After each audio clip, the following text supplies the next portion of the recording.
നമസ്കാരം, കൂടിക്കാഴ്ചയിലേക്ക് സ്വാഗതം. ഇന്ന് കൂടിക്കാഴ്ചയിൽ നമ്മൾ സംസാരിക്കുന്നത് ബി.ജെ.പിയുടെ സംസ്ഥാന ജനറൽ സെക്രട്ടറി, അതേപോലെ ഈ അസംബ്ലി തെരഞ്ഞെടുപ്പിൻ്റെ എല്ലാ പ്രവർത്തനങ്ങൾക്കും സംസ്ഥാന തലത്തിൽ ഏകോപിപ്പിച്ച അതിന് നേതൃത്വം കൊടുത്ത അഡ്വക്കേറ്റ് എസ് സുരേഷിനോടാണ്.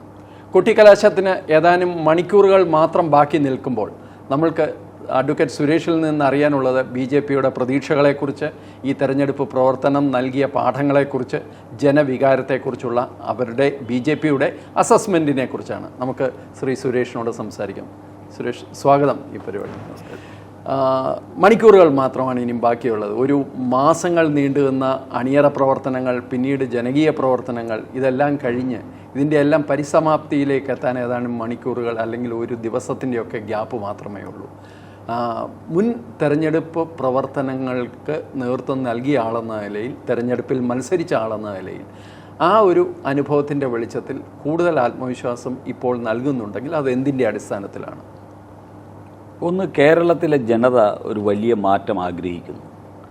ആ മാറ്റം ആഗ്രഹിക്കുന്നു എന്നുള്ള കാര്യം രഹസ്യമായി അവർ വയ്ക്കുകയും ചെയ്യുന്നില്ല.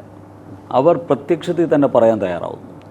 ആബാലവൃദ്ധം ജനതയും ആഗ്രഹിക്കുന്നു മാറണം. കാരണം ഈ കേരളത്തിൽ ഇങ്ങനെ ദൈനംദിനം അപകടത്തിലേക്ക്, കുഴപ്പത്തിലേക്ക്, വികസനമില്ലായ്മ, അതിരൂക്ഷമായിട്ടുള്ള വിലക്കയറ്റം, സർവ്വ മേഖലയിലും ഒരു അരക്ഷിതാവസ്ഥ, ഇത്തരത്തിലുള്ള അവസ്ഥ കണ്ടുമടുത്തിരിക്കുന്നു. ഒന്നും മാത്രമല്ല, ഇതിന് സമീപത്തുള്ള സംസ്ഥാനങ്ങളെല്ലാം തന്നെ പല മേഖലയിലും വമ്പൻ കുതിച്ചുകയറ്റങ്ങൾ നടത്തുമ്പോൾ അത് എൻ്റെ സംസ്ഥാനത്തിനും വേണ്ടേ, ഞങ്ങൾക്കും വേണ്ടേ എന്ന് ചിന്തിക്കുന്നൊരു ജനത. അപ്പോൾ അങ്ങനെ മാറ്റം ആഗ്രഹിക്കുന്ന ഒരു സമൂഹമാണ് ഇപ്പോൾ പോളിംഗ് സ്റ്റേഷനിലേക്ക് പോകുന്നത്. അപ്പോൾ ആ മാറ്റം ആഗ്രഹിക്കുന്ന സമൂഹത്തിൻ്റെ മനസ്സ് വായിച്ചെടുത്ത ബി.ജെ.പി ഈ കേരളത്തിൽ വികസനം കൊണ്ടുവരുമെന്നുള്ള മുദ്രാവാക്യം അവർക്കായിട്ട് ഞങ്ങൾ നൽകി.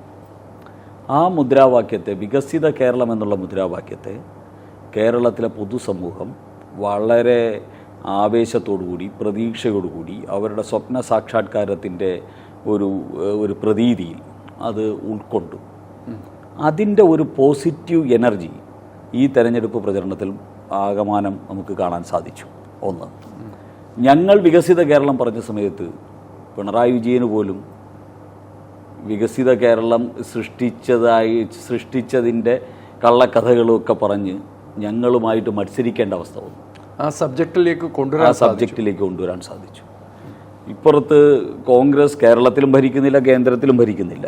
പക്ഷെ കോൺഗ്രസും ഈ കേരളത്തിൽ വികസനം കൊണ്ടുവരുന്നതിനെക്കുറിച്ചുള്ള അജണ്ടയിലേക്ക് വരാൻ ശ്രമിച്ചു. ശരിക്കും ഈ തെരഞ്ഞെടുപ്പിൻ്റെ ഒരു വികസന അജണ്ട സെറ്റ് ചെയ്യാൻ ബി.ജെ.പിക്കാണ് സാധിച്ചത്. തീർച്ചയായിട്ടും. കാരണം നമ്മൾ മനസ്സിലാക്കേണ്ടത്, 70 വർഷം ഈ കേരളം മാറി മാറി ഭരിച്ചവർക്ക് വികസിത കേരളം എന്നുള്ള സ്വപ്നം മുന്നോട്ട് വയ്ക്കാൻ സാധിച്ചിട്ടില്ല.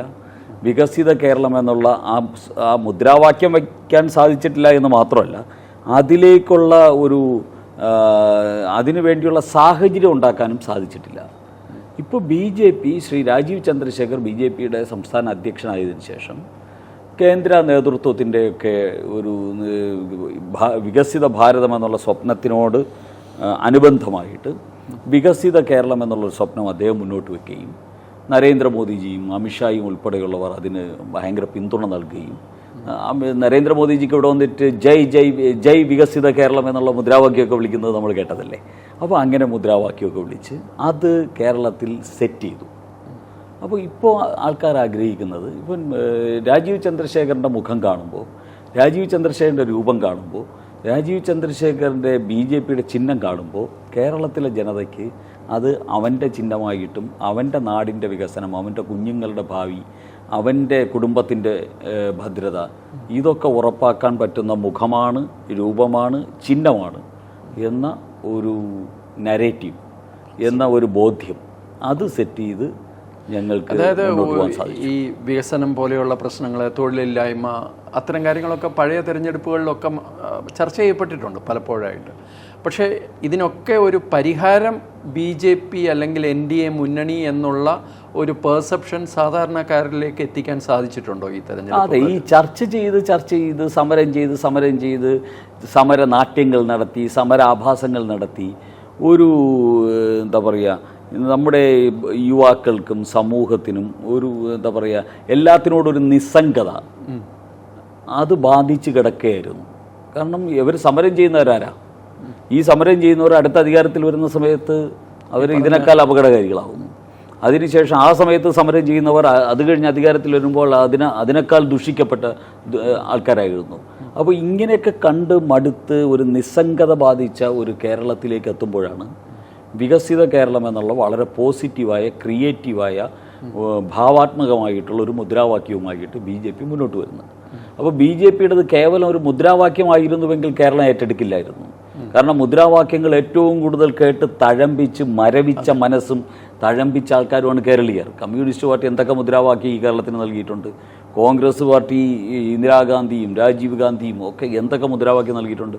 ആരെങ്കിലും എവിടെയെങ്കിലും ആ മുദ്രാവാക്യം നൽകിയതിന് ശേഷം അത് മൈൻഡ് ചെയ്തിട്ടുണ്ടോ? ഇല്ലല്ലോ. അപ്പോൾ ഇങ്ങനെ മരവിച്ച് ആ മനസ്സിൻ്റെ ഉള്ളിലേക്ക് വികസിത കേരളം പറഞ്ഞപ്പോൾ അവർക്ക് അത് അവരുടെ മുദ്രാവാക്യമാണ്, സാധാ കേരളീയൻ്റെ മുദ്രാവാക്യമാണെന്ന് തോന്നുകയും ഈ മുദ്രാവാക്യം BJP പറഞ്ഞാൽ അത് നടപ്പാക്കാൻ അവർക്ക് സാധിക്കുകയും ചെയ്യുമെന്ന ഒരു വിശ്വാസം നരേന്ദ്രമോദിയുടെ പിന്തുണയുള്ളത് കൊണ്ട് നടന്നു. കാരണം കഴിഞ്ഞ 12 വർഷത്തെ കേന്ദ്ര സർക്കാരിൻ്റെ ഭരണ നേട്ടങ്ങൾ, ആ അത്ഭുതകരമായിട്ടുള്ള മികവ്, ആ ഒരു ആഗോള തലത്തിൽ ഈ രാജ്യം ശ്രദ്ധിക്കപ്പെട്ടത്, ഇതൊക്കെ 70 വർഷം കൊണ്ടല്ലല്ലോ, 10 വർഷം കൊണ്ടാണല്ലോ സാക്ഷാത്കരിച്ചത്. അപ്പോൾ അത് കേരളീയനറിയാം, സാധാരണ യുവാക്കൾക്കറിയാം, വിദ്യാർത്ഥികൾക്കറിയാം, വിദ്യാഭ്യാസ സമ്പന്നരായിട്ടുള്ള മറ്റുള്ളവർക്ക് മുതിർന്ന ആൾക്കാർക്കറിയാം. അതുകൊണ്ട് അവർ BJP ആണ് പറഞ്ഞതെങ്കിൽ, അത് രാജീവ് ചന്ദ്രശേഖറാണ് പറയുന്നതെങ്കിൽ, നരേന്ദ്രമോദി അത് ഏറ്റുപറയുന്നുവെങ്കിൽ കേരളത്തിൽ ഇവർ വിചാരിച്ചാൽ ഇത് നടക്കും. ഞാൻ ചോദിക്കാൻ വന്ന മറ്റൊരു കാര്യം, ഇതിപ്പോൾ ഇത്രയും വലിയൊരു രാജ്യം ഭരിക്കുന്ന ലോകത്തിലെ തന്നെ ഏറ്റവും വലിയൊരു രാഷ്ട്രീയ പ്രസ്ഥാനം BJP, ആ പ്രസ്ഥാനത്തിനെ ആ തരത്തിൽ നോക്കിക്കഴിഞ്ഞാൽ കേരളം വളരെ ഒരു ചെറിയ സംസ്ഥാനമാണ്. ഒരു 20 ലോക്സഭാ സീറ്റുള്ള ഒരു ചെറിയ സംസ്ഥാനം. പക്ഷേ ഒരിക്കലും കേരളത്തിന് അങ്ങനെ ഒരു പ്രാധാന്യമല്ല ശ്രീ നരേന്ദ്രമോദിയും ശ്രീ അമിത്ഷായും. ഇപ്പോൾ അമിത്ഷാ ഇന്നലെ വന്നിരുന്നു, 2 ദിവസം മുമ്പ് പ്രധാനമന്ത്രി നരേന്ദ്രമോദി തന്നെ ഇവിടെ എത്തിയിരുന്നു.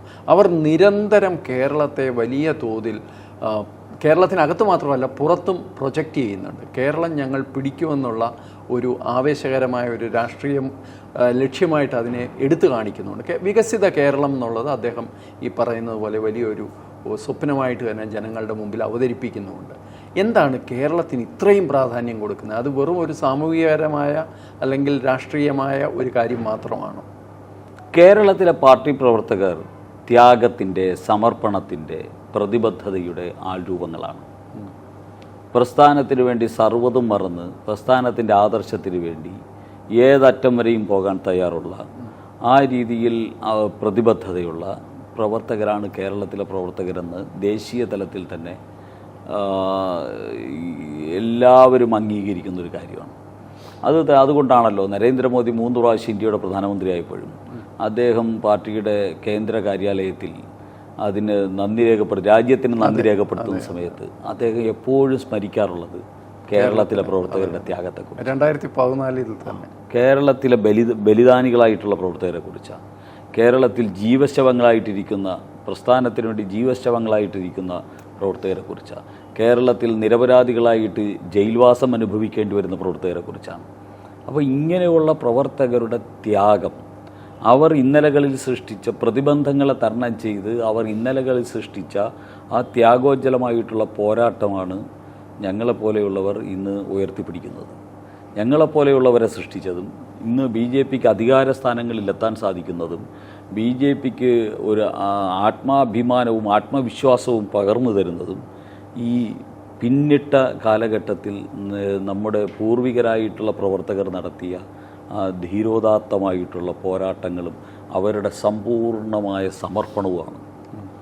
അത് കേരളത്തിലെ ഇന്നത്തെ തലമുറയിലുള്ള പാർട്ടി പ്രവർത്തകർ മാത്രമല്ല, ദേശം മുഴുവനുള്ള പാർട്ടി പ്രവർത്തകർ അതിനെ വളരെ ബഹുമാനത്തോടുകൂടി കാണുന്നു. അതുകൊണ്ട് കേരളത്തെ ചേർത്ത് നിർത്താൻ, കേരളത്തിലെ പാർട്ടിയെ ചേർത്ത് നിർത്താൻ, പാർട്ടി പ്രവർത്തകരെ ചേർത്ത് നിർത്താൻ, കേരളത്തിൽ പാർട്ടി പ്രവർത്തകരെ അധികാര സ്ഥാനങ്ങളിൽ എത്തിക്കാൻ വേണ്ടിയുള്ളൊരാഗ്രഹം കേരളത്തിലുള്ള പാർട്ടിക്കാരെ പോലെ തന്നെ ഈ രാജ്യം മുഴുവനുള്ള ലക്ഷോപലക്ഷം പാർട്ടി പ്രവർത്തകർക്കും ഉണ്ട്. കഴിഞ്ഞ ദിവസം ശ്രീ നരേന്ദ്രമോദി തിരുവല്ലയിലൊക്കെ പ്രസംഗിച്ചപ്പോൾ താങ്കളും ഉണ്ടായിരുന്നു സ്റ്റേജിൽ. എന്തായിരുന്നു അതിൻ്റെ ഒരു വൈബ്? അദ്ദേഹത്തിൻ്റെ ഒരു ആവേശം എത്രത്തോളം നിങ്ങളെയൊക്കെ സ്വാധീനിച്ചിട്ടുണ്ട്? അല്ല, മോദിജി എപ്പോഴും ഒരു പ്രസ്ഥാനത്തിനകത്ത് ജീവിക്കുന്ന, പ്രസ്ഥാനത്തിൻ്റെ വികാരങ്ങൾ അല്പപ്പോലും നഷ്ടപ്പെടാതെ അത് ഉയർത്തിപ്പിടിക്കുന്ന ഒരു ഒരു ഒരു സമ്പൂർണ്ണ പ്രവർത്തകനാണ്. വേറൊന്നും ചിന്തിക്കുന്നില്ലല്ലോ. അദ്ദേഹം അവിടെ വന്നു കഴിഞ്ഞാൽ അവിടുത്തെ പ്രവർത്തകർക്ക് എന്താണോ വേണ്ടത്, ഒരു പ്രവർത്തകൻ എന്ന നിലയിൽ ഞാൻ ഇവിടെ വന്ന് എന്ത് ഡ്യൂട്ടിയാണോ നിർവഹിക്കേണ്ടത് അത് ഭംഗിയായിട്ട് നിർവഹിക്കുന്ന മനുഷ്യനാണ്. എല്ലാവരുമായി വളരെ സ്നേഹം, സൗഹൃദം, എല്ലാവരെയും ആശ്ലേഷിച്ച്, എല്ലാവരെയും കണ്ട്, എല്ലാവർക്കും നമസ്കാരം പറഞ്ഞ് പൊതുജനത്തെ മുഴുവൻ തന്നെ വികാരത്തിൻ്റെ കൊടുമുടിയിലേക്ക് എത്തിച്ച് സമ്പൂർണ്ണ ഡിവോട്ടഡായി ഏൽപ്പിക്കുന്ന കാര്യത്തിനോട് സമ്പൂർണ്ണ സമർപ്പിതമായി അത് അവതരിപ്പിക്കുന്ന ഒരു എനർജിയുണ്ട്. ആ എനർജി മറ്റ് വേറെ എനിക്ക് പരിചിതമായിട്ടുള്ള ഒരു നേതാക്കളിലും മോദിജിക്ക് ഉള്ള അത്രത്തോളം എനർജി വേറൊരിടത്തും കണ്ടിട്ടില്ല. എനിക്ക് തോന്നുന്നു കഴിഞ്ഞ ദിവസം പത്തനംതിട്ടയിൽ ഞാൻ പങ്കെടുക്കുന്നത് മോദിജിയോടൊപ്പമുള്ള 15-ാമത്തെയോ 16-ാമത്തെയോ പരിപാടിയിലാണ്. ഏകദേശം 12 പരിപാടികൾ, അദ്ദേഹത്തിൻ്റെ പരിപാടികൾ സംഘടിപ്പിക്കാനുള്ള ചുമതലക്കാരനായിട്ട് നിൽക്കാൻ ഭാഗ്യം ലഭിച്ച ആളാണ്. അപ്പോൾ ഓരോ പരിപാടിയും നമ്മളുടെ മനസ്സിലേക്ക് ഒരു പുതിയ എനർജിയും ഒരു പുതിയ പാഠവുമാണ് നൽകുന്നത്. അത് തിരുവല്ലയിലെ പരിപാടിയിൽ അദ്ദേഹത്തിൻ്റെ പ്രസംഗം എന്ത് മനോഹരമായ പ്രസംഗം. കേരളത്തിൻ്റെ എല്ലാ വിഷയങ്ങളും പരാമർശിച്ചു. 2 മുന്നണികളെയും നിശ്ചിതമായിട്ട് ആക്രമിച്ചു. BJPയുടെ നേട്ടങ്ങളും BJPയുടെ പ്രത്യേകതയും ഭംഗിയായിട്ട് അവതരിപ്പിച്ചു. അവിടെ ഇരുന്ന ഓരോരുത്തരെയും അദ്ദേഹം അഡ്രസ്സ് ചെയ്തു. ഇത് മോദിജിക്ക് മാത്രം കഴിയുന്ന ഒരു കഴിവാണ്. അതിന് അദ്ദേഹത്തിന് തുല്യനായിട്ട് അദ്ദേഹം അല്ലാതെ മറ്റാരെയും നമുക്ക് കാണാൻ സാധ്യമല്ല. BJP ഒറ്റയ്ക്കല്ലല്ലോ മത്സരിക്കുന്നത്. NDA എന്ന് പറയുന്ന ഒരു വലിയ മുന്നണിയുടെ ഭാഗമായിട്ടാണ്. NDAയിൽ നേരത്തെ ഉണ്ടായിരുന്ന ചില ഘടകകക്ഷികളൊക്കെ പോയിട്ടുണ്ട്, CK ജാനുവിനെ പോലുള്ളവർ. പക്ഷേ പുതിയ ഘടകകക്ഷികൾ, പ്രത്യേകിച്ച് 2020 വന്നത് ഒരുപക്ഷെ രാഷ്ട്രീയ കേരളത്തിനൊരു സർപ്രൈസായിരുന്നു കുറേ ആൾക്കാർക്കെങ്കിലും. അപ്പോൾ ശരിക്കും ഇപ്പോൾ ഒരു പൂർണ്ണമായ ഒരു മുന്നണി, ഒരു സോഷ്യൽ ബാലൻസിങ് ഈ മുന്നണിക്ക് ഉണ്ട് എന്ന് പറയാൻ പറ്റുമോ? നേരത്തെയുള്ള NDAയിൽ നിന്ന് എന്താണ് ഇപ്പോൾ വ്യത്യസ്തമായിട്ടുള്ളത്? ഒന്ന്, CK ജാനുവേ പോയിട്ടുള്ളൂ. CK ജാനുവിൻ്റെ പാർട്ടി പോയിട്ടില്ല. JRS ഇന്നും ഞങ്ങളുടെ ഘടകകക്ഷിയാണ്. അതിൻ്റെ കുമാരദാസ് NDA സ്ഥാനാർത്ഥിയാണ്. അദ്ദേഹം മത്സരിക്കുന്നുണ്ട്. അപ്പോൾ അതുകൊണ്ട് ജാനു മാത്രമേ പോയിട്ടുള്ളൂ. ആ പാർട്ടി ഞങ്ങളോടൊപ്പം ഉണ്ട്. അത് പട്ടികജാതി പട്ടികവർഗ സമൂഹത്തിൽ നല്ല സ്വാധീനമുള്ളൊരു പാർട്ടിയാണ് JRS. അത് ഞങ്ങളോടൊപ്പം ഉണ്ട്. ഈ തെരഞ്ഞെടുപ്പിൽ ഞങ്ങൾക്കുണ്ടായൊരു മെച്ചം, ഞങ്ങൾ വികസിത കേരളം പറഞ്ഞപ്പോൾ ആ വികസിത കേരളത്തിൻ്റെ അലയൊലികളും പ്രകമ്പനവും കേരളത്തിൻ്റെ പൊതുസമൂഹത്തിൽ വളരെ പോസിറ്റീവായിട്ടുള്ളൊരു അന്തരീക്ഷം സൃഷ്ടിച്ചതിനെ സംബന്ധിച്ച് നമ്മൾ പറഞ്ഞു. ആ അലയൊലി തന്നെയാണ് വികസിത പഞ്ചായത്ത് സൃഷ്ടിക്കാനും സ്വതന്ത്രമായിട്ട് ഒരു സ്വാഭിമാന പഞ്ചായത്തുകളൊക്കെ സൃഷ്ടിക്കാൻ വേണ്ടി പരിശ്രമിച്ച 2020 ഉൾപ്പെടെയുള്ള 2020 പോലെയുള്ള ഒരു രാഷ്ട്രീയ പാർട്ടി. ആ രാഷ്ട്രീയ പാർട്ടിക്ക് NDAയുമായിട്ട് ചേർന്ന് പോകാൻ സാഹചര്യമൊരുക്കിയത് BJP ഉയർത്തുന്ന വികസിത കേരളം എന്നുള്ള സ്വപ്നമാണ് എന്നുള്ള കാര്യത്തിൽ സംശയമില്ല. അത് മധ്യ കേരളത്തിൽ BJP NDA ഘടകത്തിനെ കൂടുതൽ ശക്തിപ്പെടുത്താൻ 2020യുടെ രംഗപ്രവേശനം സാധിച്ചിട്ടുണ്ട് എന്നുള്ളത്. പിന്നെ 2020 എന്ന് പറയുന്നത് 4 പഞ്ചായത്തുകൾ ഭരിക്കുന്ന ഒരു രാഷ്ട്രീയ പാർട്ടിയാണ്. കഴിഞ്ഞ പ്രാവശ്യം 8 അസംബ്ലികളിൽ 3-ാം സ്ഥാനത്ത് വന്ന ഒരു രാഷ്ട്രീയ പാർട്ടിയാണ്. ഒരിടത്ത് 2-ാം സ്ഥാനത്ത് വന്ന രാഷ്ട്രീയ പാർട്ടിയാണ്. മാത്രമല്ല, അവർ കഴിഞ്ഞ പ്രാവശ്യം 1000-ഓളം ഗ്രാമപഞ്ചായത്ത് വാർഡുകളിൽ മത്സരിച്ചിരുന്നു. 100-ഓളം സ്ഥലങ്ങളിൽ അവർ ജയിച്ചിട്ടുണ്ട്.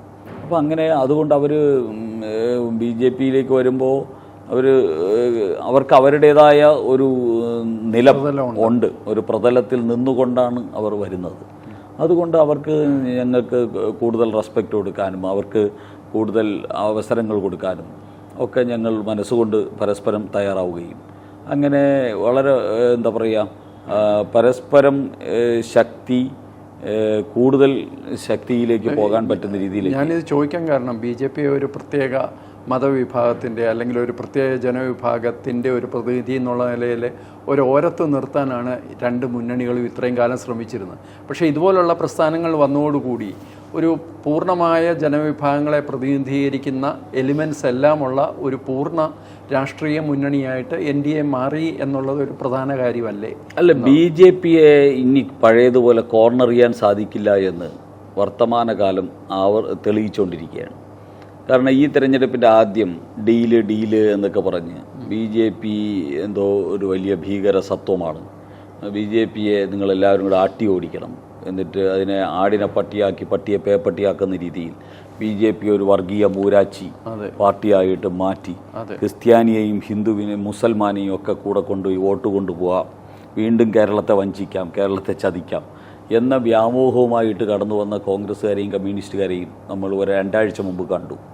പക്ഷേ അവരുടെ ആ പരിപാടി പഴയതുപോലെ അങ്ങ് വിജയിച്ചില്ല.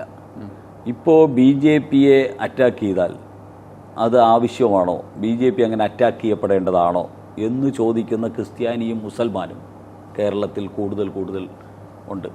10,000-കണക്കിന് ക്രിസ്ത്യാനികൾ ആ ചോദ്യം ചോദിക്കുന്നു, 100-കണക്കിന് മുസ്ലിം സഹോദരന്മാരും ആ ചോദ്യം ചോദിക്കുന്നു. BJP അങ്ങനെ അട്ടിയോടിക്കപ്പെടേണ്ടതാണോ? BJP അങ്ങനെ ഒരു വർഗീയ പാർട്ടിയാണോ? BJP അല്ലേ ഇന്ത്യ 12 വർഷമായിട്ട് ഭരിക്കുന്നത്? BJP അല്ലേ ക്രിസ്ത്യൻ സംസ്ഥാനങ്ങൾ ഭരിച്ചുകൊണ്ടിരിക്കുന്നത്? BJP അല്ലേ മുസ്ലിം ഭൂരിപക്ഷമുള്ള പല പാർലമെൻറ്റുകളിൽ MP-മാർ BJP അല്ലേ? കാശ്മീർ BJP നല്ലതല്ലേ ചെയ്തിട്ടുള്ളൂ എന്നൊക്കെ ചോദിക്കുന്ന മുസ്ലിമും ക്രിസ്ത്യാനികളും 10,000-കണക്കിന് കേരളത്തിലും ഇന്ത്യയിലും വർദ്ധിച്ചു വന്നിരിക്കുന്ന ഒരു പ്രത്യേക സാഹചര്യമുണ്ട്. അതുകൊണ്ട് പഴയതുപോലെ അങ്ങനെ ആക്രമിച്ച് BJPയെ ഒറ്റപ്പെടുത്തി നശിപ്പിച്ച് കളയാൻ ഇനി കേരളത്തിൽ സാധ്യമല്ല എന്ന് തെളിഞ്ഞിരിക്കുന്നു. അപ്പോൾ അങ്ങനെ വന്നപ്പോഴാണ് SDPI ജമായത്ത് ഇസ്ലാമി ബന്ധത്തെക്കുറിച്ച് ഇടതും വലതും അങ്ങോട്ടും ഇങ്ങോട്ടും ആക്രമണം നടത്തി വേറൊരു രീതിയിലേക്ക്, വേറൊരു ദിശയിലേക്ക് ഈ സാധനം കൊണ്ടുപോയത്. ആ ദിശ ഞങ്ങൾ സൃഷ്ടിച്ച ഞങ്ങളുടെ പ്രതലത്തിലേക്ക് അവർ വരായിരുന്നു. ഞങ്ങളെന്താ പറഞ്ഞത്? നിങ്ങൾ ഒറ്റപ്പെടുത്തേണ്ടത് ഇന്ത്യ ഭരിക്കുന്ന രാഷ്ട്രീയ പാർട്ടിയല്ല, നിങ്ങൾ ഒറ്റപ്പെടുത്തേണ്ടത് വികസനം കേരളത്തിന് തരുമെന്ന് പറയുന്ന രാഷ്ട്രീയ പാർട്ടിയല്ല, നിങ്ങൾ ഒറ്റപ്പെടുത്തേണ്ടത് ഈ രാജ്യത്തെ ലോകോത്തര ശക്തിയാക്കി മാറ്റിയ BJPയെ അല്ല, നിങ്ങൾ ഒറ്റപ്പെടുത്തേണ്ടത് എല്ലാ മതങ്ങളെയും ഉൾക്കൊള്ളുന്ന ആരോടുമില്ല പ്രീണനം, എല്ലാവരോടൊപ്പം എല്ലാവർക്കും വേണ്ടി എന്ന് പറയുന്ന BJP അല്ല. നിങ്ങൾ ഒറ്റപ്പെടുത്തേണ്ടത് ജമായത്ത് ഇസ്ലാമിയെയാണ്, നിങ്ങൾ ഒറ്റപ്പെടുത്തേണ്ടത് SDPയെയാണ്. ഇത് കേവലം മുസ്ലിം സംഘടനയല്ല, അത് ഭീകര സംഘടനകളാണ്, അത് അധമമായിട്ട് ചിന്തിക്കുന്ന അതിഭീകര സംഘടനകളാണ്, രാജ്യവിരുദ്ധ രാജ്യദ്രോഹ ശക്തികളാണ്. അതിനെയാണ് ഒറ്റപ്പെടുത്തേണ്ടത് എന്ന BJPയുടെ നിലപാട് തറയിലേക്ക് പരസ്പരം പഴിചാരി കമ്മ്യൂണിസ്റ്റുകാരും കോൺഗ്രസ്സുകാരും വന്ന് വീണു. ഇത് BJP കേരളത്തിൽ സെറ്റ് ചെയ്ത അജണ്ടയുടെ ഒരു സ്വാഭാവികമായിട്ടുള്ള വിജയമോ പരിണാമമോ ആയിട്ടാണ് ഞാൻ കണക്കാക്കുന്നത്. ഇപ്പോൾ കേരളത്തിലെ ചർച്ച എന്താ? ഇപ്പോൾ നിങ്ങൾ BJPയെ പഴയതുപോലെ ആക്രമിക്കാൻ ശ്രമിച്ചിട്ട് കാര്യമില്ല. BJP പറയുന്നത് നല്ലതെന്താണ് ചീത്ത എന്താണെന്ന് പറയൂ എന്ന് പറയുന്ന യുവാക്കളുണ്ട്. അവർക്ക് ജാതിയോ മതമോ ഇല്ല, അവർ ജീവിക്കുന്ന നാട് നന്നാകണമെന്ന് മാത്രം ആഗ്രഹിക്കുന്നവരാണ്. അപ്പോൾ നാട് നന്നാകണമെന്ന് ആഗ്രഹിക്കുന്നവരുടെ പാർട്ടിയായിട്ട് കേരളത്തിൽ BJP എന്നൊരു പാർട്ടി മാറിയെന്ന് അറിയുമ്പോൾ അതിൽ ഞങ്ങൾക്കുണ്ടാകുന്ന ചാരിതാർത്ഥ്യം, BJP പ്രവർത്തകർക്കുണ്ടാകുന്ന ചാരിതാർത്ഥ്യം വളരെ വലുതാണ്. പക്ഷേ ഈ 1-2 ചോദ്യങ്ങൾ, ഈ വികസനത്തിൽ ഈ ഒരു സ്ട്രെസ് കൊടുക്കുകയും വികസനം ഒരു അജണ്ടയായിട്ട് സെറ്റ് ചെയ്യുകയും ചെയ്യുമ്പോൾ BJP ഉയർത്തും എന്ന് പലരും പ്രതീക്ഷിച്ച ചില വിഷയങ്ങൾ BJP ഉയർത്തുന്നില്ല എന്നുള്ള ഒരു വിമർശനം പലരും പറയുന്നുണ്ട്. ഒന്ന്, ശബരിമല കൊള്ളയെക്കുറിച്ച്. 2, ശബരിമലയിലുണ്ടായ ആചാര ലംഘനത്തിൽ ഇപ്പോൾ സർക്കാർ എടുത്തിരിക്കുന്ന U-ടേണിനെ കുറിച്ച്. ഇപ്പോൾ അറിയുന്നത് ശബരിമല മാത്രമല്ല, തൃപ്പൂണിത്തറ പൂർണ്ണത്രയീശ ക്ഷേത്രം തൊട്ട് ശ്രീവരാഹം ക്ഷേത്രം തിരുവനന്തപുരത്ത്, ഇവിടെയെല്ലാം വ്യാപകമായിട്ട് ഇവർ കൊള്ളയടി നടത്തിയിട്ടുണ്ട്.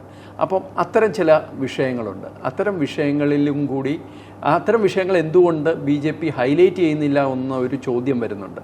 വികസനം മാത്രം സെറ്റ് ചെയ്ത് ഒരു തെരഞ്ഞെടുപ്പ് മത്സരിക്കുന്ന എന്തുകൊണ്ടെന്നുള്ള ചോദ്യമുണ്ട്. അത് BJPയെ കുറിച്ച് അവർക്ക് അറിഞ്ഞുകൂടാത്തുണ്ട്.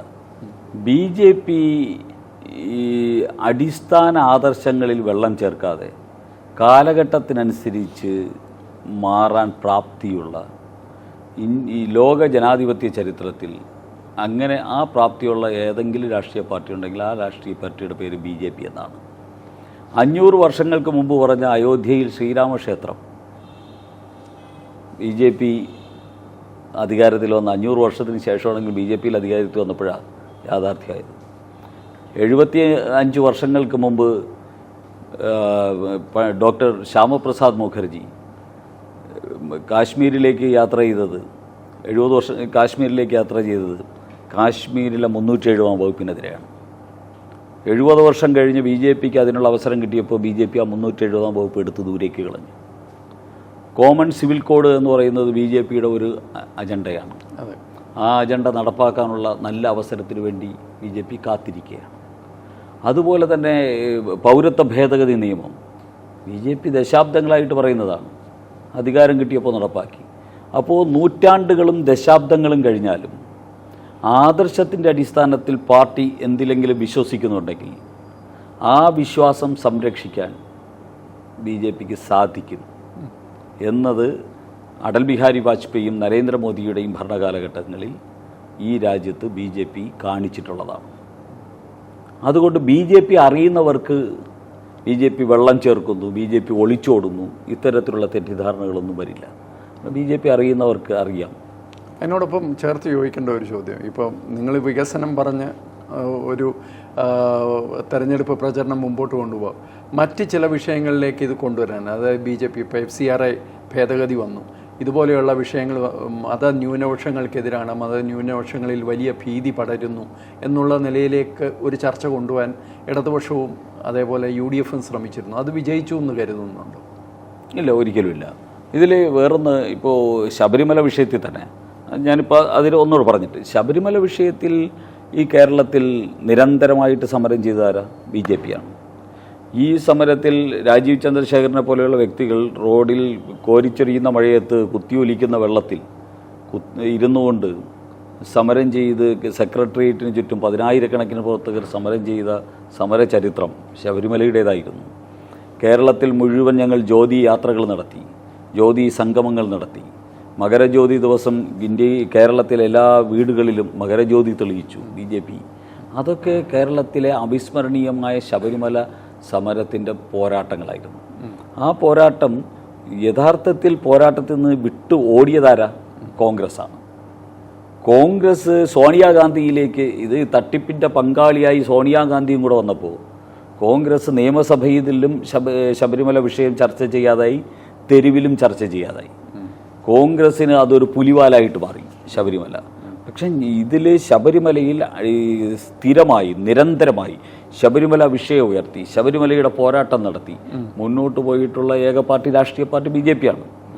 അതുകൊണ്ട് അതിൽ ഞങ്ങൾ ഉറച്ചു നിൽക്കുന്നു. ഞങ്ങളെ സംബന്ധിച്ചിടത്തോളം വികസിത കേരളം, സുരക്ഷിത കേരളം, വിശ്വാസ സംരക്ഷിത കേരളം, ഇതാണ് ഈ തെരഞ്ഞെടുപ്പിൻ്റെ കോർ മുദ്രാവാക്യം. ഇതാണ് ആ മുദ്രാവാക്യം തന്നെയാണ് ഈ തെരഞ്ഞെടുപ്പിൻ്റെ ഏറ്റവും പ്രധാനമായിട്ട് ഞങ്ങൾ ഹൈലൈറ്റ് ചെയ്യുന്നത്. അതേ സമയത്ത് FCRA ഉൾപ്പെടെയുള്ള വിഷയങ്ങളിൽ, FCRA വിഷയം മാത്രമല്ല, പലയിടത്തും ഇപ്പോൾ ഞങ്ങൾ അറിയുന്നു, കഴിഞ്ഞ ശനിയാഴ്ച, ഈ ഞായറാഴ്ചയുടെ കഴിഞ്ഞ ശനിയാഴ്ച ഏതോ ഒരു JCB ഡൽഹിയിലെ ഏതോ ഒരു പള്ളി ഇടിക്കാൻ വേണ്ടി പോകുന്നു എന്നറിയുന്നു. അപ്പോൾ ഞങ്ങൾ യാദൃശ്യമായിട്ടാണ് ഇത് അറിയുന്നത്. ഉടൻ രാജീവ് ചന്ദ്രശേഖർ അവിടുത്തെ മുഖ്യമന്ത്രിയെ വിളിച്ചു. അങ്ങനെ എന്തെങ്കിലും പ്രശ്നമുണ്ടോ? മുഖ്യമന്ത്രിക്ക് അറിയില്ല, ആർക്കും അറിയില്ല. ഏതോ ഒരു മുനിസിപ്പൽ ഉദ്യോഗസ്ഥൻ ആരോ കൊണ്ട് പൈസ കൊടുത്തപ്പോൾ അവിടെ ഏതോ ഇരിക്കുന്ന ഒരു പള്ളിയിലേക്ക് JCB വിട്ടു. അപ്പോൾ അവിടെയുള്ള മറ്റൊരു ഉദ്യോഗസ്ഥൻ അറിഞ്ഞു ഇത് അപകടമാണ് എന്നറിഞ്ഞു. അതിനിടയിലാണ് ഞങ്ങൾ അറിയുന്നത്, ഇവിടുത്തെ ചില പത്രക്കാരുൾപ്പെടെ അറിഞ്ഞു ഡൽഹിയിൽ ഇപ്പോൾ ഒരു പള്ളി പൊളിക്കും എന്നുള്ള വിവരം. ഒരു മനഃപൂർവ്വം, കാരണം ഞായറാഴ്ച കുർബാനയിൽ ഇവിടുത്തെ ബഹുമാനിതരായിട്ടുള്ള പിതാക്കന്മാരെയും അവരെയൊക്കെ കൊണ്ട് BJPക്കെതിരെ ഒരു പ്രചരണം നടത്താൻ അവസരം കിട്ടുകയാണെങ്കിൽ കിട്ടട്ടെ എന്ന് കരുതുന്ന ചില ഗൂഢസംഘങ്ങൾ പലയിടത്തും പ്രവർത്തിക്കുന്നുണ്ട്. ഭാഗ്യവശാൽ ഇന്നലത്തെ ഞായറാഴ്ചയും കൂടെ കഴിഞ്ഞ ദിവസത്തെ ഞായറാഴ്ചയും കൂടെ കഴിഞ്ഞോടുകൂടി ഇനിയിപ്പോൾ തൽക്കാലം ഇനി അങ്ങനെയുള്ള പ്രശ്നമൊന്നും ഉണ്ടായിട്ടില്ല എന്ന് പ്രതീക്ഷിക്കാം.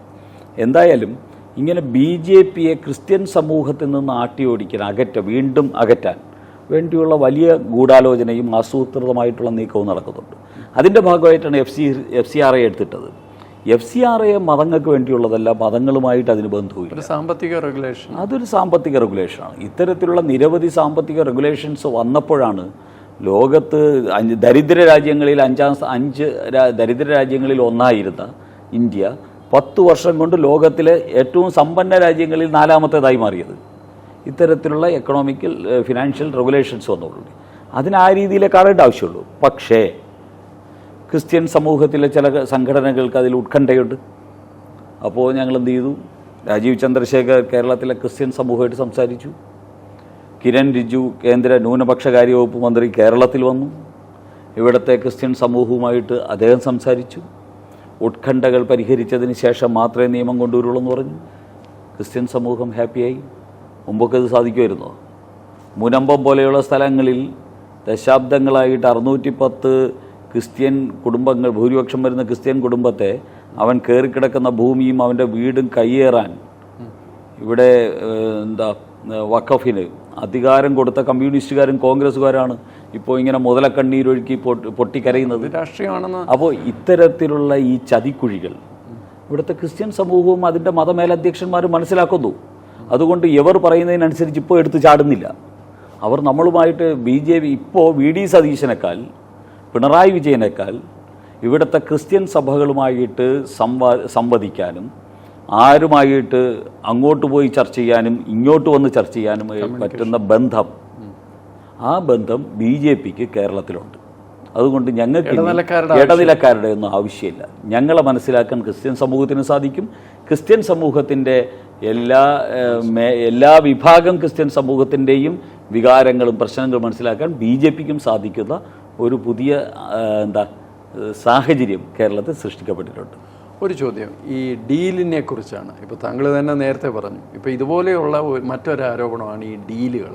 അത് തുടക്കം മുതൽ ഏതാനും മണിക്കൂറുകൾ മുമ്പ് വരെ BJPക്കെതിരെ ഈ ആരോപണം ഉന്നയിക്കുന്നുണ്ട്. ചില ആൾക്കാരെങ്കിലും അക്കാര്യത്തിൽ അങ്ങനെ ഒരു ആശങ്കയും BJP അനുകൂലികൾ പോലും ചിലരൊക്കെ പ്രകടിപ്പിക്കുന്ന കണ്ടിട്ടുണ്ട്. അതായത് അങ്ങനെ BJP ആരെയെങ്കിലും സഹായിക്കാൻ, വേറൊരാളെ മാറ്റി നിർത്താൻ, ശരിക്കും അങ്ങനെ ഒരു എന്തെങ്കിലും രാഷ്ട്രീയ ധാരണ LDFുമായോ UDFുമായോ ഏതെങ്കിലും മണ്ഡലത്തിൽ, സംസ്ഥാന തലത്തിലല്ല ഏതെങ്കിലും മണ്ഡലത്തിൽ അങ്ങനെ ഒരു എന്തെങ്കിലും ധാരണയുണ്ടോ? ഞങ്ങൾ LDFുമായിട്ട് UDFുമായിട്ട് ഒരു ഡീലുണ്ട്. പക്ഷേ അതിൻ്റെ നേതാക്കന്മാരുമായിട്ടല്ല. അതിൻ്റെ 10,000 വരുന്ന ഇടതുപക്ഷ പ്രവർത്തകരും വലതുപക്ഷ പ്രവർത്തകരും BJPയുമായിട്ട് ഒരു ഡീലുണ്ട്. അത് ഈ നാടിൻ്റെ വികസനം ഉറപ്പുവരുത്തും എന്നുള്ളൊരു ഡീലാണ്. അതുകൊണ്ട് അരിവാളിലും കൈപ്പത്തിയിലും വോട്ട് ചെയ്തിട്ടുള്ള 10,000 ഈ തെരഞ്ഞെടുപ്പിൽ BJPക്ക് വോട്ട് ചെയ്യും. പിന്നെ ഇവർ പറയുന്ന ഡീല്, ആ ഡീല് അവരാണ് നടത്തുന്നത്. ഇവിടുത്തെ നേതൃത്വത്തിൽ CPI നേതൃത്വവും CPM നേതൃത്വവും ഉൾപ്പെടെയുള്ള നേതൃത്വത്തിൽ കോൺഗ്രസ് നേതൃത്വവും ഉണ്ടാക്കിയ ഡീലാണ് ഇന്ത്യ മുന്നണി. ആ ഇന്ത്യ മുന്നണിയാണ് കേരളത്തിൻ്റെ അതിർത്തിക്ക് പുറത്ത് പ്രത്യക്ഷത്തിലും കേരളത്തിനകത്ത് അല്ലാതെയും പ്രവർത്തിച്ചുകൊണ്ടിരിക്കുന്നത്. ഞങ്ങളുടെ കുമ്മനം രാജശേഖരനെ തോൽപ്പിക്കാൻ വേണ്ടി ഒരു ചാവേറിനെ പോലെ K മുരളീധരനെ ഇറക്കിയത് ആ ഡീലിൻ്റെ ഭാഗമാണ്. ഞങ്ങൾ രാജീവ് ചന്ദ്രശേഖരൻ മത്സരിക്കുന്ന സമയത്ത് CPM വോട്ട് മുഴുവൻ കൊണ്ട് ശശി തരൂരിന് അടിയറ വെച്ചത് ആ ഡീലിൻ്റെ ഭാഗമാണ്. K സുരേന്ദ്രൻ 2 പ്രാവശ്യം മഞ്ചേശ്വരത്ത് തോൽക്കാൻ കാരണമായിട്ടുള്ളത് ആ ഡീലിൻ്റെ ഭാഗമാണ്. ഇപ്രാവശ്യം മഞ്ചേശ്വരത്ത് K സുരേന്ദ്രനെ തോൽപ്പിക്കാനായിട്ട് ഇടതുപക്ഷത്തിനോടൊപ്പം നിൽക്കുന്ന SDPIയും വലതുപക്ഷത്തിനോടൊപ്പം നിൽക്കുന്ന ജമായത്ത് ഇസ്ലാമിയും ഒരുമിച്ച് ചേർന്ന് മുസ്ലിം ലീഗിന് വോട്ട് ചെയ്യുന്നു. ഡീലാണ്. ഇവിടെ രാജീവ് ചന്ദ്രശേഖരനെ നേമത്ത് തോൽപ്പിക്കാൻ വേണ്ടി ഇടതുപക്ഷത്തിനോടൊപ്പം നിൽക്കുന്ന SDPIയോടൊപ്പം വലതുപക്ഷത്തിനോടൊപ്പം നിൽക്കുന്ന ജമായത്ത് ഇസ്ലാമിയും കോൺഗ്രസും ചേർന്ന് രാജീവ് ചന്ദ്രശേഖരനെ നേമത്ത് തോൽപ്പിക്കാൻ പറ്റുമോ എന്ന് നോക്കുന്നു. മുമ്പ് കുമ്മനം രാജശേഖരൻ വട്ടിയൂർക്കാവ് മണ്ഡലത്തിൽ നിൽക്കുമ്പോൾ K മുരളീധരൻ തന്നെ ഇലക്ഷന് ശേഷം പറഞ്ഞു TN സീമ എന്ന് പറയുന്ന കമ്മ്യൂണിസ്റ്റുകാരിയെ പാരവെച്ച് അവരെ പാലം വലിച്ചിട്ട് CPMകാർ എനിക്ക് വോട്ട് ചെയ്തുകൊണ്ടാണ് ഞാൻ ജയിച്ചതെന്ന് പറഞ്ഞു. അങ്ങനെയുള്ളവർ ഈ ഡീലിനെ കുറിച്ച് പറഞ്ഞാൽ സാധാരണ ജനത തെരുവിൽ കിട്ടിക്കഴിഞ്ഞാൽ അവരെ കയ്യേറ്റം ചെയ്യാൻ സാധ്യതയുണ്ട്. ഇത്തരം പരസ്പരം ധാരണ ഇപ്രാവശ്യം വിജയിക്കില്ല എന്നുള്ളതിന് താങ്കൾക്ക് എന്താണ് ഉറപ്പ്? ഞാൻ നേരത്തെ സൂചിപ്പിച്ചില്ലേ, എന്ത് ഡീലുണ്ടാക്കിയാലും, ഏത് രീതിയിൽ മതവെറി പ്രസംഗം നടത്തിയാലും, BJPയെ വർഗീയ പാർട്ടി എന്ന രീതിയിൽ കോർണർ ചെയ്യാൻ ശ്രമിച്ചാലും, അതിനെയൊക്കെ അതിജീവിക്കാൻ പറ്റുന്ന പ്രബുദ്ധതയും അതിനെയൊക്കെ അതിജീവിക്കാൻ പറ്റുന്ന മനോഭാവവും കേരളത്തിലെ പൊതുസമൂഹം ഇന്ന് ആർജിച്ചു കഴിഞ്ഞിരിക്കുന്നു.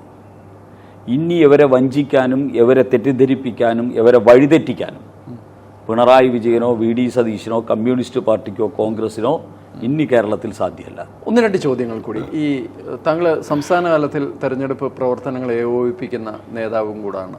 ഈ Gen Z voters, first time voters, അങ്ങനെയുള്ള വോട്ടർമാർ, ഇവരിൽ പലർക്കും ഒരു അരാഷ്ട്രീയവാദം ഉണ്ട് എന്നൊക്കെ പൊതുധാരണ പലപ്പോഴും ഉണ്ടായിട്ടുണ്ട്.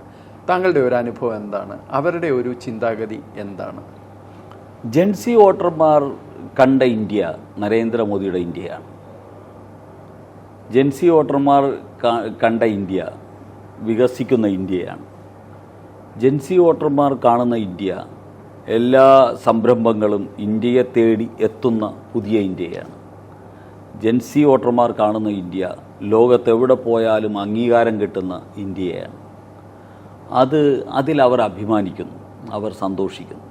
അപ്പോൾ ആ ഇന്ത്യ സൃഷ്ടിച്ചെന്ന BJPയോടൊപ്പമാണ് ജെൻസി വോട്ടർമാർ. അപ്പോൾ ഈ ജെൻസി വോട്ടർമാർ മാത്രമല്ല, പഴയകാല വോട്ടർമാർ ഇപ്പം നമ്മളെയൊക്കെ പോലുള്ളവർ പഴയ ഇന്ത്യയും കോൺഗ്രസ് ഭരിച്ചിരുന്ന ഇന്ത്യയെയും BJP ഭരിക്കുന്ന ഇന്ത്യയെയും കണ്ട് ആ തിരിച്ചറിവുണ്ടായവരാണ്. അപ്പോൾ അങ്ങനെ തിരിച്ചറിവുണ്ടായവരും BJPയോടൊപ്പം ഉണ്ട്. ഈ രാജ്യം പുരോഗമിക്കുന്നത് നേരിട്ട് കണ്ട് വളരുന്ന ജെൻസിയും BJPയോടൊപ്പം ഉണ്ട്. ഭാവിയെ സംബന്ധിച്ച് കുഞ്ഞുങ്ങളുടെ ഭാവി ഭദ്രമാകണമെന്ന് ആഗ്രഹിക്കുന്ന വൃദ്ധജനങ്ങളും BJPയോടൊപ്പം ഉണ്ട്.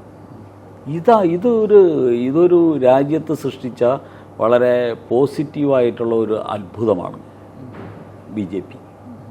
ആ BJPയെ ആരും എതിർക്കേണ്ട ആവശ്യമില്ല. അതേ അത്ഭുതം കേരളത്തിൽ ആവർത്തിക്കും. തീർച്ചയായിട്ടും ഈ തെരഞ്ഞെടുപ്പ് കേരളത്തിലെ ജനതയുടെ മോചനത്തിന് വേണ്ടിയുള്ളൊരു തെരഞ്ഞെടുപ്പാണ്. ഇടതുപക്ഷ ആഘാതവും വലതുപക്ഷ ആഘാതവും സംഭവിച്ച് സ്വചിന്തയും സ്വപ്രയത്നവുമൊക്കെ ഇങ്ങനെ ഗുണമില്ലാതെ പോയി കേരളം അധപ്പതിച്ച് അതിൻ്റെ അഗാധ ഗർത്തത്തിൽ കിടക്കുമ്പോൾ ആ കേരളത്തെ മോചിപ്പിച്ചെടുക്കാൻ പറ്റുന്ന പുതിയ ഒരു കരുത്ത്, അതാണ് വികസിത കേരളവും BJP.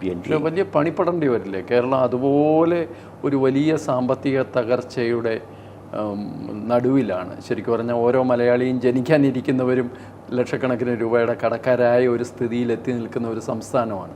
ഇത് പൊക്കിയെടുത്തുകൊണ്ട് വരിക എന്ന് വെച്ച് കഴിഞ്ഞാൽ ഇത് നമുക്ക് അങ്ങനെ അങ്ങ് പ്രോമിസ് ചെയ്യാൻ പറ്റുന്ന ഒരു അവസ്ഥയിലാണോ കാര്യങ്ങൾ? അമേരിക്കയിൽ നിന്ന് ഗോതമ്പും കൊണ്ടുള്ള ഷിപ്പുകൾ ഇന്ത്യയിലേക്ക് വന്നില്ലെങ്കിൽ ഗോതമ്പ് കഴിക്കാൻ പറ്റാത്തൊരു ഇന്ത്യയായിരുന്നു. ഇന്ത്യയിലെ സ്വർണം മുഴുവൻ കൊണ്ട് വിദേശ രാജ്യങ്ങളിൽ പണയം വെച്ച് ജീവിക്കേണ്ട ഒരു ഇന്ത്യയായിരുന്നു. ഇന്ത്യയുടെ പ്രധാനമന്ത്രിമാർ വിദേശയാത്ര നടത്തുന്ന സമയത്ത് എത്ര ഡോളർ കടം കിട്ടി എന്ന് എണ്ണിത്തിട്ടപ്പെടുത്തി വരുന്ന ഇന്ത്യയായിരുന്നു. ആ ഇന്ത്യയെ ഇന്ന് മാറ്റിയെടുക്കാൻ 10 വർഷം കൊണ്ട് നരേന്ദ്രമോദിക്ക് സാധിച്ചുവെങ്കിൽ, അങ്ങനെ ഒരു വലിയ കരുത്തുറ്റ ഇന്ത്യയിലെ കേരളത്തിന് 1 വർഷം കൊണ്ട് കേരളത്തിലെ എല്ലാ പ്രശ്നങ്ങളും പരിഹരിക്കാൻ BJPക്കും NDAക്കും സാധിക്കും. തീർച്ചയായിട്ടും അങ്ങനെ സാധിക്കട്ടെ. പക്ഷേ അതോടൊപ്പം ഒരു ചോദ്യം കൂടി. താങ്കൾ ഈ ഏകോപിപ്പിച്ച ആളാണ് തെരഞ്ഞെടുപ്പ് പ്രവർത്തനങ്ങൾ. തീർച്ചയായിട്ടും ഈ തെരഞ്ഞെടുപ്പ് ഫലത്തെക്കുറിച്ച് താങ്കൾക്കൊരു ചിന്തയും അല്ലെങ്കിൽ അതുമായി ബന്ധപ്പെട്ട താങ്കൾക്കൊരു പ്രതീക്ഷയുമുണ്ട്. അതിൻ്റെ വ്യക്തമായ കണക്കുകളല്ല ഞാൻ ചോദിക്കുന്നത്. പക്ഷേ എങ്കിലും BJPയുടെ ഒരു എത്ര MLAമാർ ഈ നിയമസഭയിൽ ഉണ്ടാകുമെന്നുള്ളത് സംബന്ധിച്ച് എന്തെങ്കിലും ഒന്ന് ശതമാന കണക്ക്? ഒരു കാര്യം ഞാൻ വളരെ വ്യക്തമായിട്ട് പറയുന്നു. ഈ തെരഞ്ഞെടുപ്പ് കഴിഞ്ഞാൽ കേരളത്തിൽ 2 മുന്നണി ഉണ്ടാവുള്ളൂ. ഒന്ന് NDA മുന്നണിയും പിന്നെ മറ്റൊരു മുന്നണിയും. അതായത് രാഷ്ട്രീയത്തിൽ വലിയ മാറ്റങ്ങൾ ഉണ്ടാവും, സമ്പൂർണ്ണ മാറ്റങ്ങളാണ് ഉണ്ടാകാൻ പോകുന്നത്. കാരണം ഇന്ന് രാജ്യത്തിൻ്റെ പല സംസ്ഥാനങ്ങളിലും 2 മുന്നണിയേ ഉള്ളൂ. ഒന്ന് NDA മുന്നണിയും ഒന്ന് BJP മുന്നണിയും പിന്നെ മറ്റൊരു മുന്നണിയും. ആ മറ്റൊരു മുന്നണിക്ക് വിവിധങ്ങളായിട്ടുള്ള പേരുകളായിരിക്കാം. അപ്പോൾ കേരളത്തിൽ കഴിഞ്ഞ 70 വർഷമായിട്ട് നിലനിൽക്കുന്ന ഇടത് വലത് എന്ന് പറഞ്ഞ ആ അധമ സംസ്കാരം, രാഷ്ട്രീയ സംസ്കാരം അവസാനിച്ച് കേരളത്തിൽ BJPയും BJPക്കെതിരായിട്ടുള്ളൊരു മുന്നണിയും രൂപാന്തരപ്പെടുന്ന പുതിയ ഒരു റിസൾട്ടായിരിക്കും ഉണ്ടാവുക. ഒന്ന്, BJP ഇന്ന് ഏകദേശം പകുതിയോളം അസംബ്ലികളിൽ അതിനിർണായക ശക്തിയായി ത്രികോണ മത്സരം, ബലാബലം ത്രികോണ മത്സരം നൽകുന്ന ഒരു ഘടകമായിട്ട് BJP NDA സഖ്യം മാറിക്കഴിഞ്ഞു. ഞങ്ങൾ 2 അക്ക സംഖ്യ എന്ന് പറയുന്നത് 10 മുതൽ 99 വരെ ആകാം. ഞങ്ങൾ 2 അക്ക സംഖ്യയിൽ MLA-മാരെ സൃഷ്ടിക്കുന്ന മുന്നണിയായിട്ട് കേരളത്തിൽ BJP മാറും എന്നുള്ള കാര്യത്തിൽ സംശയമില്ല. അത് എത്രത്തോളം ഉയരും എന്നുള്ളത് നമുക്ക് 9-ാം തീയതി കഴിയുമ്പോൾ തന്നെ കുറേയൊക്കെ പറയാൻ സാധിക്കും. എന്തായാലും ശരി, കേരളം സമ്പൂർണ്ണമായിട്ട് മാറും.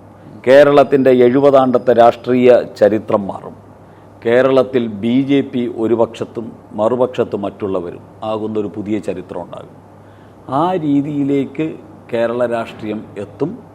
കേരളത്തിൻ്റെ ഭാവി അത് സമ്പന്നമാകും, അത് പരിപോഷിക്കപ്പെടും. കേരളത്തിലെ ജനതയ്ക്ക് സന്തോഷത്തിൻ്റെ ദിനങ്ങളായിരിക്കും ഈ ഏപ്രിലിന് ശേഷം ഉണ്ടാവുക എന്നുള്ള കാര്യത്തിൽ യാതൊരു സംശയമില്ല. BJP ആയിരിക്കും കേരളത്തിൻ്റെ ഭാഗതയെ നിശ്ചയിക്കുക. BJPയുടെ മാനിഫെസ്റ്റോ കേരളത്തിൽ നടപ്പാക്കാൻ പറ്റുന്ന സാഹചര്യം ഉണ്ടാകും. BJP കേരളത്തിലെ ജനതയ്ക്ക് നല്ല അധികാരം ഡെലിവറി ചെയ്യുന്ന ഒരു പ്രസ്ഥാനമായിട്ട് മാറുകയും ചെയ്യും. തീർച്ചയായിട്ടും അഡ്വക്കേറ്റ് സുരേഷ്, വളരെയധികം നന്ദി. ഈ തെരഞ്ഞെടുപ്പ് കേരള രാഷ്ട്രീയത്തിലും BJPക്കും ഒരു വലിയ വഴിത്തിരിവാകട്ടെ എന്ന് ആശംസിക്കുന്നു. വളരെയധികം നമസ്കാരം.